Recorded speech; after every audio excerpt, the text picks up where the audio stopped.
profil avec un expert. Je regarde si le live commence bien correctement sur la page Facebook. Nous sommes en direct sur Instagram aussi. Bonjour à tous ceux qui nous rejoignent sur Instagram. Donc, le live sur Facebook, c'est parti. Ça, c'est bon. Voilà. Je vous propose aussi, si vous êtes sur Instagram, de nous retrouver sur la page en direct de Profil d'Expert. Comme ça, vous aurez l'occasion de voir mon invité. Alors, nous avons déjà quelques personnes qui se connectent. Bonjour Isabelle. Bonjour Marguerite. Je vois que Franck et Olivier sont là aussi. Donc, bienvenue à tous. Je suis ravie de vous retrouver ce matin. Je voulais vous remercier je voulais remercier les intervenants qui sont venus la semaine dernière parce que c'est un café qui a très très bien marché et aussi au niveau de la rediffusion, c'était super. Vous avez été nombreux à apprécier et à regarder. Ce matin, nous allons pouvoir parler de la prospection avec mon invité que je vais faire arriver tout de suite à l'écran. Voilà. Bonjour Olivier, bonjour Sébastien. Salut Céline. Je suis en train de me battre avec tous les bateaux que j'ai prévus. Alors du coup, je bafouille. Bonjour Sébastien. Comment vas-tu ? Salut Céline. Ça va super bien. Bonjour à tous. Bonjour à Marguerite, Olivier, Franck, et toute l'équipe d'habitués du café. On est ravis de vous retrouver tous. On va laisser un petit peu de temps à tout le monde d'arriver. On va commencer gentiment. Donc, ce matin, nous allons parler prospection ensemble, Sébastien. Oui. Alors, je fais un petit coucou aussi à ceux qui sont sur Instagram. Si vous voulez nous retrouver pour pouvoir voir Sébastien, allez sur la page de Profil d'Expert. Vous aurez comme ça les deux personnes en direct plutôt que de ne me voir que moi. Et ça vaut le coup d'œil en plus. Comment ? Ça vaut le coup d'œil en plus. Ah oui. Tes étagères se vident de café en café, Sébastien. Je sais. Encore 3 semaines avant le déménagement, j'ai des cartons. Je suis enseveli sous les cartons. Normalement, il devrait y avoir des cartons au-dessus de moi. Là, je les ai enlevés pour pas qu'on les voit, mais ça commence à devenir compliqué. Les prochaines vidéos que je vais faire seront tournées en extérieur parce que c'est plus possible. Bon, allez, dernière ligne droite pour le déménagement. Donc, on va parler ce matin de prospection. Je fais apparaître le premier sujet, la première partie de cette présentation qui est basée sur l'importance de créer un flux régulier de prospects qualifiés. Comme tu le dis, on a beau être le meilleur conseiller immobilier du monde, pour développer son business, il faut quand même avoir régulièrement des prospects. Alors, explique-nous comment faire pour avoir un flux régulier de prospects. C'est vrai qu'avant de rentrer dans le comment, j'allais dire, c'est déjà cette première prise de conscience, en fait. C'est que vous pouvez être le meilleur conseiller immobilier du monde, vous pouvez mieux négocier que Donald Trump, savoir estimer une propriété sur votre secteur mieux que quiconque. Vous pouvez avoir un doctorat en immobilier, qu'importe vos capacités. Comme tout entrepreneur, et ça vaut pour Céline et moi-même aussi en tant que formateur, en tant que coach, c'est que aussi bon soyez-vous dans votre métier, si vous n'êtes pas capable de générer un flux de prospects dans votre tunnel de vente, si on peut l'appeler comme ça, on ne peut pas vivre décemment de son business. Donc, c'est vraiment une vraie première prise de conscience qu'il convient d'avoir, c'est de se dire, OK, je suis bon dans ce que je fais, c'est déjà très bien, mes clients le reconnaissent, et pour autant, j'ai beaucoup de conseillers qui me disent, et pour autant, j'arrive pas à vivre sereinement de mon activité. Et en fait, quand on regarde les chiffres, on s'aperçoit qu'effectivement, ils sont en capacité de rentrer des mandats exclusifs lorsqu'ils sont en rendez-vous, de négocier leurs offres d'achat, de bien défendre leurs honoraires, etc. Sauf que quand on regarde tout en haut, finalement, de l'entonnoir, il n'y a pas suffisamment de prospects qui rentrent dans l'entonnoir pour garantir une activité solide, régulière et prévisible. Donc, c'est vraiment une première prise de conscience qu'il convient d'avoir, c'est de se dire, OK, ma priorité des priorités, j'ai 2 métiers. Le premier, c'est le métier d'agent immobilier et le deuxième, c'est de générateur de prospects qualifiés. Et ce métier-là, il est prioritaire par rapport à l'autre. Donc, c'est vraiment cette première prise de conscience, c'est que ça vaut pour tous les entrepreneurs, les commerçants, enfin quiconque. avant de bien faire son boulot, encore faut-il qu'il y ait suffisamment de clients qui poussent la porte d'entrée, quoi. Je t'interromps juste 2 minutes, Sébastien. On entend un clic-clic. Je ne sais pas si c'est ton micro ou Ouais, quand tu touches. ça doit être le Voilà. micro. OK. Voilà. Bloqué.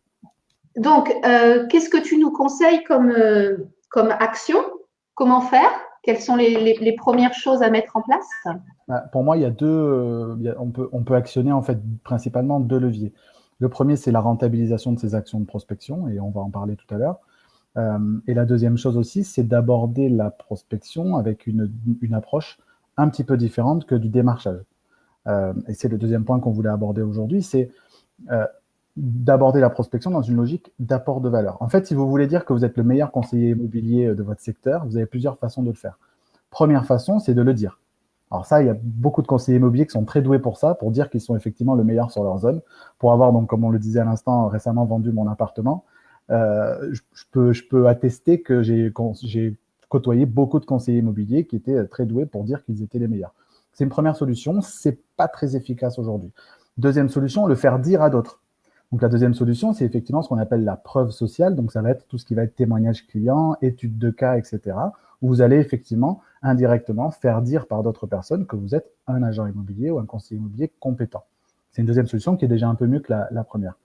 Et la troisième solution, c'est de démontrer que vous êtes ce bon conseiller immobilier ou ce dirigeant d'agence expert sur son secteur. Et pour le démontrer, c'est d'aborder effectivement la prospection et toute action de communication dans une logique d'apport de valeur. Et il y a une phrase, moi, que j'aime beaucoup de Zig Ziglar, je me l'étais noté, c'est « Vous pouvez obtenir ce que vous voulez dans la vie si vous aidez les autres à obtenir ce qu'ils veulent ». Et en tant que conseiller immobilier, je pense que c'est super vrai, quoi. Plus on va aider les autres à obtenir ce qu'ils veulent, et en l'occurrence nos prospects et nos clients, et plus on va s'aider soi-même et développer sa propre activité. Donc c'est vraiment d'aborder les choses en démontrant ses capacités, en le faisant réellement en fait, en aidant concrètement les gens, y compris par la production de contenu, et les réseaux sociaux pour ça, tu le sais mieux que moi, sont entre autres un formidable levier pour apporter ce contenu de valeur. C'est vrai qu'il est important de penser à la valeur qu'on apporte à nos clients. C'est ce qu'on fait nous au quotidien dans nos présentations, hein. Alors on le fait par ces lives, par exemple, où chaque semaine via le café avec un expert, on vous apporte du contenu, de la valeur,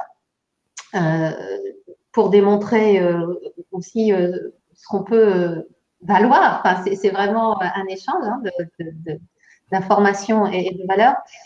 Est-ce que tu pourrais, tu as donné 3 solutions, est-ce que tu pourrais donner des cas concrets, enfin des exemples pour illustrer ce que tu dis, d'actions concrètes à faire?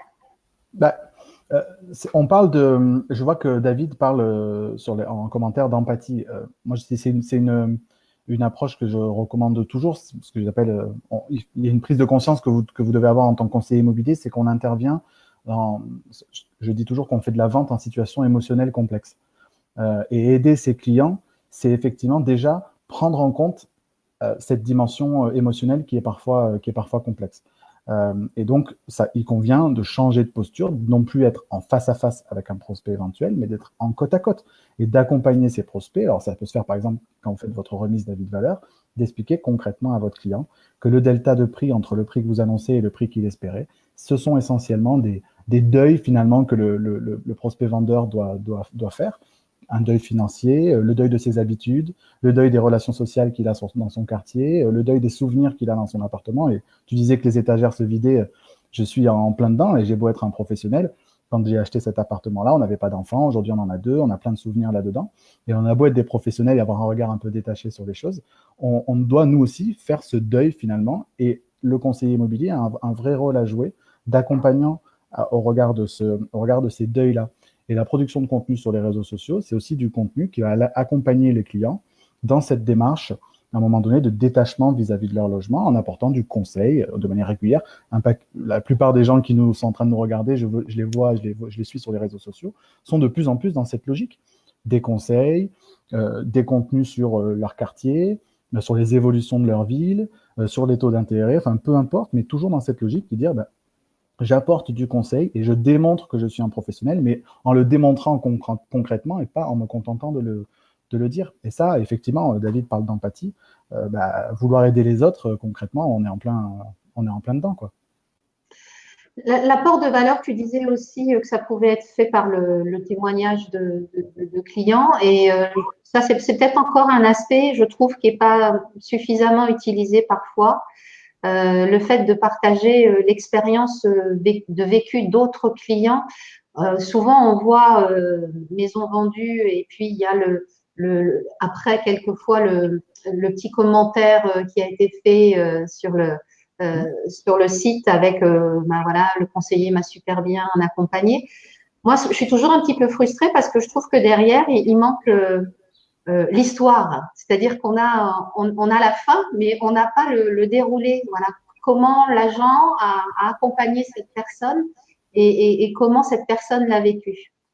En fait, il manque deux choses. Il manque effectivement l'histoire vécue, donc il manque la dimension émotionnelle derrière le projet du client qui a été accompagné. C'est pour ça que je préconise, moi, toujours des études de cas plutôt que des témoignages clients. Notamment, par exemple, en prospection de terrain, boîté comme font les pizzerias du coin, ça a assez peu d'impact. Par contre, quand on remet une étude de cas assez fouillée sur la manière dont on a accompagné un client dans le secteur, dans le cadre de la vente de son appartement, ça a déjà un impact qui est bien, bien plus grand. Et on va effectivement mettre le témoignage du client, mais on va aussi expliquer son histoire, ce que tu disais, et aussi expliquer comment on s'y est pris. Ça rejoint ce que dit Marguerite. Quand Marguerite dit que l'empathie ne suffit pas, en tout cas que ce n'est pas suffisant, l'étude de cas va aussi permettre de déterminer, un, qu'on a pris en compte le projet de vie du client, et deux, la manière dont on s'y est pris pour l'accompagner de manière très concrète. Les outils utilisés, les services proposés, la négociation, la sélection des acquéreurs, enfin voilà, toutes les démarches qu'on a accomplies pour arriver à la bonne fin de cette vente. Et une étude de cas, quelque chose d'un peu poussé, ça a un impact qui peut être très intéressant auprès des gens qui le liraient, parce que non seulement ils voient que vous êtes efficace, non seulement ils voient que vous avez réussi, ils voient également comment vous vous y êtes pris. Donc c'est hyper intéressant, ça a beaucoup plus d'impact pour se projeter qu'un simple témoignage client. Tu voulais partager un PDF là, et j'ai pas de moyen malheureusement sous le format que j'ai pris pour le partager parce que j'ai pas pris l'option partage d'écran mais seulement interview. La prochaine fois, j'anticiperai. Tu as un PDF qui explique, on pourra vous le partager si vous nous le demandez en pièce jointe, je vous l'enverrai par Messenger, ceux qui le souhaitent. Tu expliques comment générer des rendez-vous et comment changer sa posture. Alors, peut-être que tu peux nous expliquer ce que tu veux dire au travers. Oui, en fait, les gens qui sont abonnés à ma newsletter ont reçu un mail avec cette matrice. C'est effectivement une matrice où j'ai déterminé 4 profils de conseillers immobiliers en fonction de leur réussite dans le champ à la fois de l'obtention de rendez-vous qualifiés d'un côté et de la transformation de ces rendez-vous en mandat exclusif. Et en fonction de leur réussite dans un ou l'autre des domaines, ou les deux, ils sont alternativement conseiller immobilier serein, conseiller immobilier attentiste, conseiller immobilier frustré ou en danger. Et ça, en fonction de le nombre de rendez-vous obtenus et le taux de transformation en mandat exclusif. Et ensuite, donc, les clés qui sont données pour améliorer chacun de ces points. Et dans ce qui nous intéresse aujourd'hui sur la partie obtention de rendez-vous qualifiés, on parle bien d'un côté, effectivement, donc, de cette approche par l'apport de valeur. Et dans un second point, c'est l'autre point qu'on voulait aborder, dans la rentabilisation de ces actions de prospection. Et là, donc, les gens qui sont abonnés à ma newsletter savent que je dis qu'il faut prospecter comme Bruce Lee, parce que Bruce Lee disait qu'il craignait beaucoup plus l'adversaire qui avait appris, qui s'était entraîné 10 000 fois sur un seul coup de pied, que celui qui s'était entraîné une fois sur 10 000 coups de pied différents. Et en fait, c'est exactement la même chose dans l'immobilier, c'est que vous avez beaucoup plus à craindre de votre concurrent ou de votre confrère qui contacte plusieurs fois, par plusieurs canaux différents, le même prospect vendeur identifié, que de contacter une fois 10 prospects différents. Et là, pour partager mon expérience dans le cadre de la vente de mon appartement, je peux vous garantir que 95% des conseillers immobiliers vous contactent une fois et plus jamais. Et si on veut rentabiliser ces actions de prospection, ça ne prend pas plus de temps, ça a beaucoup plus d'impact de multiplier les points de contact avec un même prospect identifié dont vous savez qu'il a effectivement un projet de vente, que de chercher éternellement, c'est le mythe de Sisyphe, de chercher éternellement le prospect suivant que vous allez vous contenter de contacter une fois, avec en plus une logique pour l'avoir vécu, où c'est le jeu qui prédomine. On parlait tout à l'heure de dire qu'on est les plus beaux, les plus forts, plutôt que cette logique en plus d'apport de valeur. Donc de cumuler l'apport de valeur et de multiplier les points de contact. Et aujourd'hui, avec le téléphone, l'email, les réseaux sociaux, les courriers. On a tout un tas, le porte-à-porte, on a tout un tas de méthodologies qui peuvent nous permettre, avec un même prospect identifié, de lui apporter des messages différents, toujours dans cette logique d'apport de valeur. Ça peut être lui partager un article sur les réseaux sociaux, une étude de cas dans sa boîte aux lettres, aller taper à sa porte pour voir comment on peut éventuellement l'accompagner. Ça peut être du téléphone, parce que pourquoi le téléphone, pourquoi le porte-à-porte? Parce que si vous voulez pouvoir obtenir des rendez-vous, il faut avoir des conversations. C'est un des sujets que je voulais aborder aujourd'hui, c'est que notre boulot, c'est d'avoir des conversations avec les gens. Et si possible, des conversations qui apportent quelque chose à votre interlocuteur. Et les réseaux sociaux, quoi qu'on en pense, quand c'est bien fait, comme tu l'enseignes, quand c'est bien fait, on peut créer vraiment des conversations avec les gens sur plusieurs jours, plusieurs semaines, etc., où on va comme ça rentrer plusieurs fois en contact avec un même prospect, avec des messages différents qui vont effectivement démontrer qu'on est peut-être la bonne personne pour lui. Moi, ce que je préconise toujours, c'est d'avoir cette position online, offline. C'est-à-dire qu'on a des personnes que l'on croise dans la rue, à qui on dit bonjour. On a les clients qui viennent à l'agence lorsqu'on a une agence. Et surtout, pensez à chaque fois à aller les inviter sur vos réseaux sociaux, quel que soit celui que vous décidez d'utiliser, le ou les réseaux que vous décidez d'utiliser. Et qu'une fois que vous êtes en contact avec lui, il va vous voir sur son fil d'actualité comme il vous croise dans la rue. Si en plus vous avez une série de mails de bienvenue lorsque vous avez récupéré l'adresse mail de la personne avec un premier mail qui dit bienvenue, un deuxième qui l'invite à pourquoi pas s'abonner à votre newsletter, etc., etc., ça permet d'avoir je dirais une interaction permanente avec les différents outils et il vous voit régulièrement sur différents supports avec ce qui est bien des contenus qui peuvent être plus ou moins variés à chaque fois. Donc, ça demande de mettre en place, j'arrête pas de le dire, mais une stratégie, de penser en amont à une stratégie que l'on peut mettre en place et quelque part un peu automatiser aussi, ce qui fait gagner du temps. En fait, on va vraiment littéralement tisser une toile autour du prospect, autour de la cible, avec effectivement différents canaux, différents messages, toujours dans cette logique d'apport de valeur. On va vraiment tisser une toile. Ce qui veut bien dire donc qu'on ne part pas du principe qu'on va chercher dès le premier contact à concrétiser. Je dis toujours, vos prospects ne couchent pas le premier soir. Et c'est exactement ça. Quand vous passez un coup de téléphone à quelqu'un et que tout de suite, c'est une fois sur deux en racontant des bêtises, essayez tout de suite d'obtenir le rendez-vous ou de se contenter de mettre des prospectus dans des boîtes aux lettres avec des taux de transformation qui sont de l'ordre de 1 pour 1000. En fait, vous êtes concrètement en train d'essayer de demander à quelqu'un de coucher avec vous dès le premier soir. Et tisser la toile, c'est de la même chose que dans une relation amoureuse ou qui se veut être amoureuse. Ben, ça prend un peu de temps, il faut apprendre à se connaître avec le prospect. Le prospect, il va baisser sa garde au bout d'un contenu, deux contenus, un contact, plusieurs contacts. On le vit nous en tant que formateur. Les gens ne nous achètent pas une formation dès le premier contact avec nous. Ils vont pas investir des sommes parfois à 4 chiffres juste pour nos beaux yeux. Ils ont besoin de nous voir plusieurs fois, ils ont besoin de nous avoir au téléphone, ils ont besoin de nous voir sur les réseaux sociaux, ils ont besoin de recevoir des emails, etc. et de multiplier les points de contact. Et c'est vraiment ça, c'est que si vous voulez nouer cette relation de confiance avec un vendeur pour qu'effectivement, non seulement il vous confie un mandat exclusif, mais à vos conditions, ça ne se fait pas au premier contact, ou en tout cas très rarement. De la même manière que pour coucher le premier soir, vous vous doutez bien que le prospect qui vous a dit oui dès le premier coup de téléphone, il y a peu de chances que vous obteniez un rendez-vous qui soit de qualité, un rendez-vous qualifié. Il y a de fortes chances qu'il ait dit oui également à d'autres de vos confrères, et pas uniquement parce que vous avez eu un coup de bol. Et dans les relations amoureuses, c'est exactement la même chose. On sait bien que les meilleures relations sont celles qui se construisent sur la durée et avec une relation de confiance, et pas juste pour un soir. Généralement, vous n'êtes pas le seul à être passé, et ça fait des relations de piètre qualité.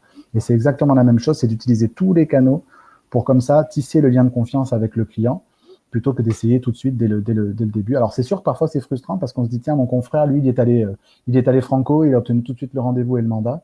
Mais ça, à la limite, c'est pas votre client. Voilà. Si ce client-là, il a dit oui comme ça au premier coup de téléphone à un de vos confrères, c'est probablement que c'était pas le client pour vous. Vous êtes à la recherche de clients auprès desquels vous allez apporter une vraie valeur ajoutée, une vraie plus-value. Et cela, ça nécessite peut-être un petit peu plus de temps pour les apprivoiser. En plus, ces clients-là, une fois qu'on a pris le temps de les connaître, souvent ça permet d'avoir une relation sur un plus long terme avec eux. C'est-à-dire qu'une fois qu'ils sont devenus clients, c'est des clients aussi qui savent nous recommander parce que on a vraiment créé du lien au travers du service qu'on leur a apporté et surtout que l'on a tenu nos engagements par rapport aux valeurs que qu'on leur a apportées ou qu'on a dit qu'on allait leur apporter. Alors justement, par rapport à ces valeurs-là, quel conseil tu donnerais pour quelqu'un qui sait pas trop par quoi commencer, sur quoi jouer comme valeur à donner par rapport à ce qu'il est en tant qu'agent immobilier? Est-ce qu'on part sur le différentiel par rapport aux concurrents? Est-ce qu'on part sur quelle est, à ton avis, la valeur qu'on peut mettre en avant? Comment aller chercher sa valeur? Je pense que ça a été prouvé par beaucoup d'études. Les deux principaux critères qui font qu'un vendeur confie un mandat ou choisit un agent immobilier, c'est confiance et professionnalisme. Donc, faut jouer en priorité sur ces deux leviers-là. Alors, dans d'autres études, on le dit autrement, on dit il est sympathique et il s'occupe de tout. Bon, c'est une manière différente de dire confiance et professionnalisme, mais vous avez ces deux leviers-là. Donc, il y a effectivement, vous allez pouvoir jouer sur des contenus, sur une approche qui va mettre en avant votre expertise, c'est clair, et votre professionnalisme. Et là, Marguerite a tout à fait raison. Et à côté de ça, une approche, des contenus qui vont pouvoir démontrer pourquoi le client doit vous faire confiance. Et pour vous faire confiance, il faut qu'il vous connaisse. Et c'est marrant parce qu'on n'arrête pas d'utiliser le mot valeur depuis tout à l'heure en disant apporter de la valeur. Mais en fait, c'est tout autant apporter de la valeur que démontrer ses valeurs. Et c'est encore autre chose, c'est encore une autre manière de démontrer qui on est. C'est aussi de démontrer quelles sont nos valeurs, les choses qui nous tiennent à cœur, etc. Ne pas hésiter à se dévoiler un tout petit peu sur qui on est, sur notre histoire, sur pourquoi on fait ce métier, sur ce qui nous plaît, etc. Ce qu'aujourd'hui on appelle, on a mis des mots derrière tout ça en parlant de storytelling, de personal branding, etc. Bon, c'est bien beau, mais en réalité, c'est juste de démontrer qui on est et d'être le plus naturel possible. Donc vraiment de jouer sur les deux leviers-là, qui sont vraiment ceux qui vont attirer les clients à vous, parce que on n'a pas envie d'être dans une logique de démarchage. On est tous, on est tous sursollicités aujourd'hui, donc on a envie d'être séduit et d'aller nous au devant du professionnel plutôt que l'inverse. Et pour aller au devant d'un professionnel de l'immobilier, c'est confiance et professionnalisme. Donc démontrez votre expertise, montrez qu'il y a des clients qui ont été satisfaits, montrez comment vous vous y prenez, quels sont les services que vous proposez. Il n'y a pas de secret industriel. Vous avez utilisé une visite virtuelle, vous avez utilisé telle approche dans la négociation, etc. Je veux dire, on n'a pas réinventé la roue non plus. Donc, ne pas hésiter à être tout à fait transparent sur la manière dont vous vous y êtes pris pour démontrer votre expertise et surtout sur ce qui vous a plu dans la vente que vous avez réalisée, ce qui vous plaît dans votre métier.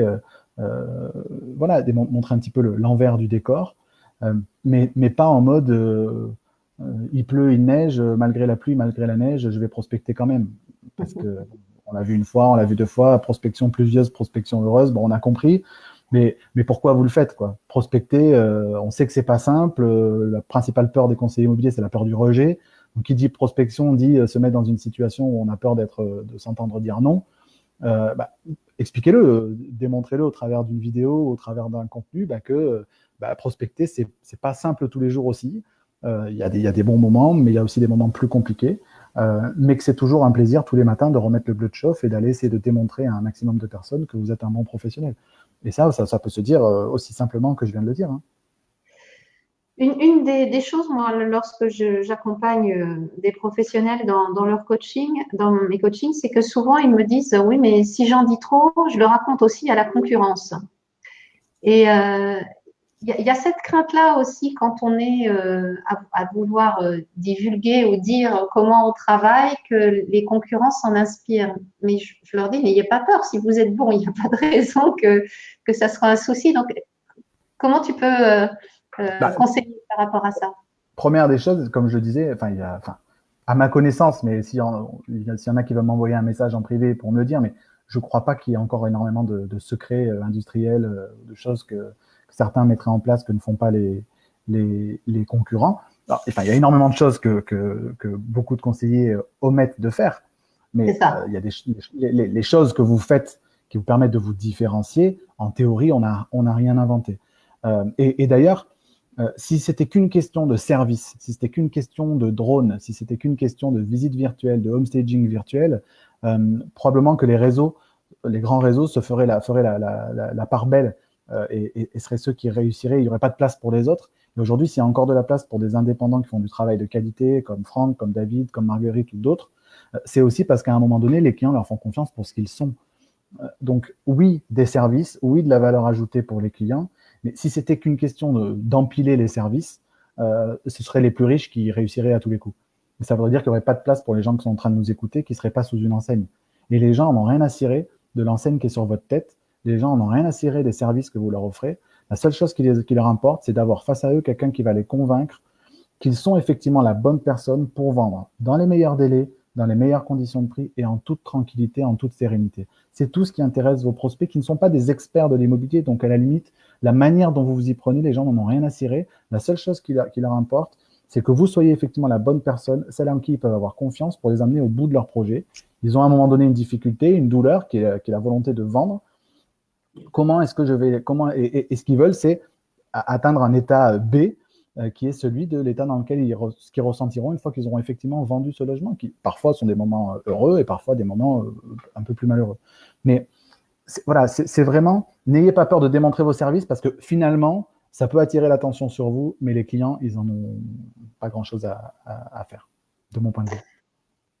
Donc ça, pour savoir partager ses valeurs, il faut quand même être en phase avec soi-même, être clair sur les valeurs que l'on veut partager. Donc, ça demande quand même un petit moment de réflexion, non, d'introspection, de réflexion. Quelques conseils là-dessus? Oui, et puis c'est là où finalement les conseillers immobiliers qui ont le plus d'expérience, comme beaucoup de ceux qui nous écoutent, arrivent à faire la différence parce que avec un peu de recul sur le métier, on arrive beaucoup plus facilement à savoir pourquoi on se lève tous les matins. Quand on démarre, on est plein d'enthousiasme, on est très dynamique, on n'a peur de rien, on y va, etc. Et puis très rapidement, on s'aperçoit que le métier n'est pas aussi simple que ce qu'on pensait. Et il y a nécessairement une remise en cause. Et là où les gens qui ont un peu plus d'expérience font la différence, au-delà de l'expertise, c'est aussi d'avoir su au fil du temps clarifier les raisons pour lesquelles ils font ce qu'ils font et pourquoi au bout de 10 ans, 15 ans, 20 ans, ils le font toujours. Et ils arrivent à transmettre finalement cette passion parce qu'au bout d'un certain nombre d'années, ça devient effectivement une passion. Ils arrivent à le transmettre à leurs clients et c'est ça que les gens vont acheter. Donc oui, faire ce travail de se demander pourquoi on se lève tous les matins, on devrait tous le faire, mais c'est d'autant plus intuitif et simple à faire pour les gens qui ont le plus d'expérience que les gens qui, quand ils démarrent, n'ont à vendre que finalement leur dynamisme et leur enthousiasme, qui parfois suffit, est un vecteur qui va attirer effectivement les clients, mais qui ne permet pas de tenir dans la durée. Pour vraiment tenir dans la durée, il faut vraiment avoir clarifié la raison pour laquelle, le fameux pourquoi, comme on dit, pourquoi vous faites ce que vous faites. Et on a tous des pourquoi très différents en fonction de nos histoires personnelles ou en fonction de notre parcours.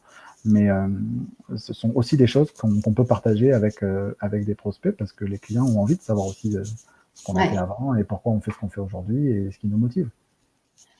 Il y a justement David qui nous dit que lui il prend tous les lundis 2 heures en se posant la question sur la priorité la question prioritaire de l'entreprise. Donc, je pense que c'est quelque chose qu'on ne peut que recommander, de prendre des moments de réflexion pour se poser quelquefois, parce que c'est vrai qu'on est vite poussé par faire une action et puis une autre et puis une autre, et quelquefois on perd un peu de hauteur et de recul pour savoir ce que l'on veut faire vraiment. Ça permet d'éviter de se jeter sur les emails de bon matin et les urgences du quotidien ou de l'équipe. Hein. Quand on manage des équipes, il y a toujours des urgences, il y a toujours une priorité qui en chasse une autre. Mais effectivement, si on arrive à prendre ce recul-là de manière régulière, ça permet de se focaliser parfois sur des choses qui sont un peu plus lointaines, mais qui sont bien plus prioritaires que les urgences du moment, c'est clair. Oui, parce qu'on a des objectifs à atteindre, comme tu le disais, si on veut un flux permanent de rendez-vous vendeurs qualifiés, il faut avoir quand même en amont pris le temps de réfléchir à comment faire et quoi mettre en action en place. Et ça veut dire qu'on s'est posé et puis qu'on a mis un déroulé en place et que de temps en temps, c'est bon d'aller vérifier si tout se passe bien et où on peut éventuellement peut-être repasser un petit coup de vis.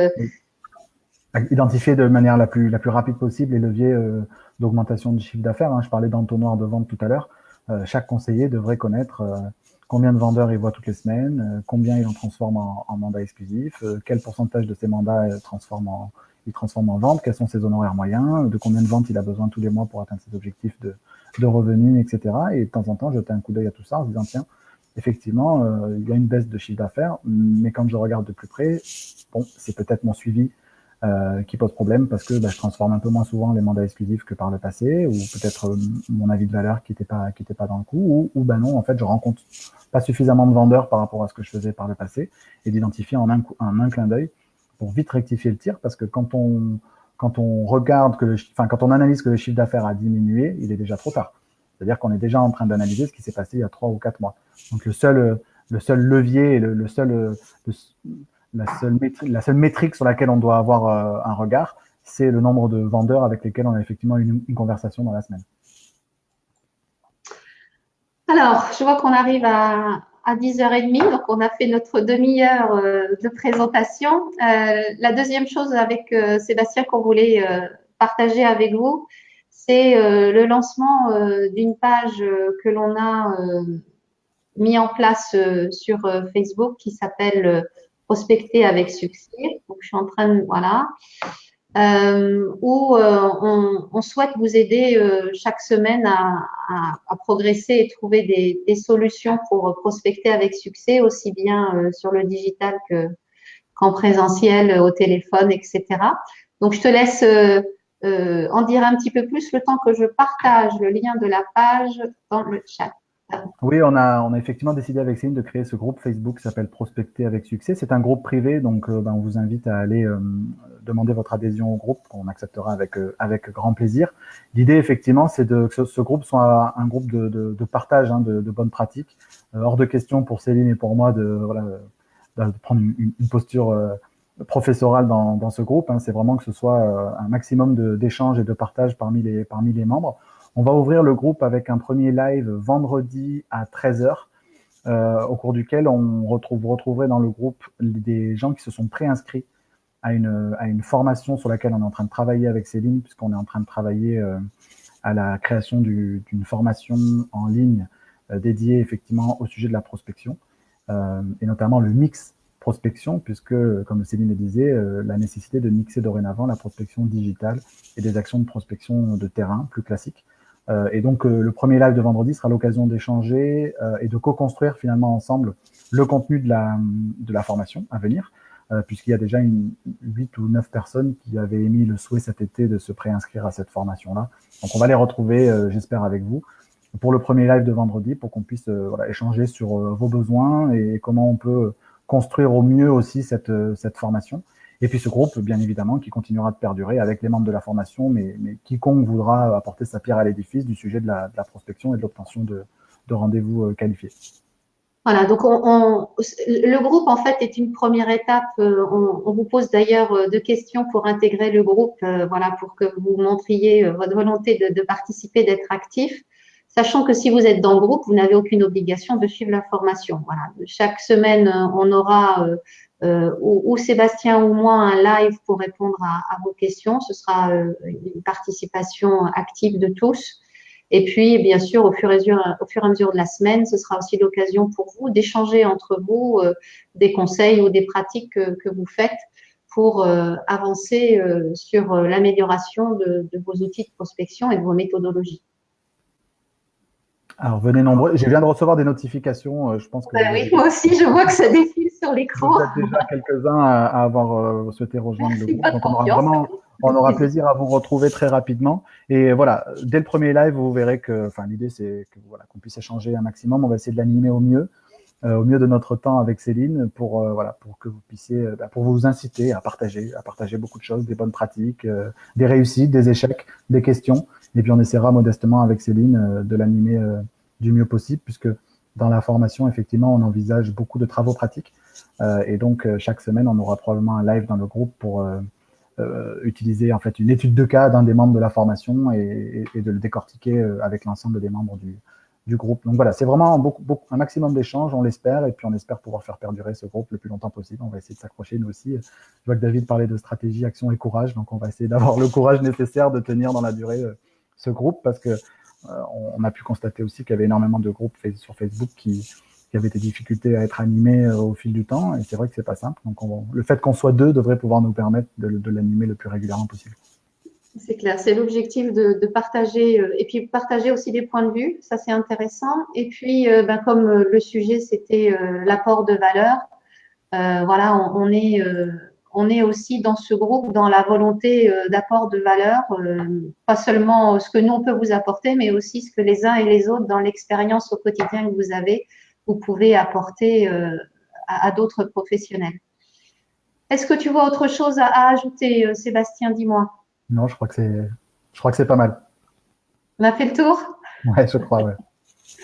Donc, on donne rendez-vous à tout le monde le 14 à 13 heures pour le premier live sur le groupe Prospecter avec succès. Donc, si vous voulez nous retrouver, vous pouvez très bien nous demander l'adhésion au groupe. Et puis après, si vous voyez que ça ne vous correspond pas,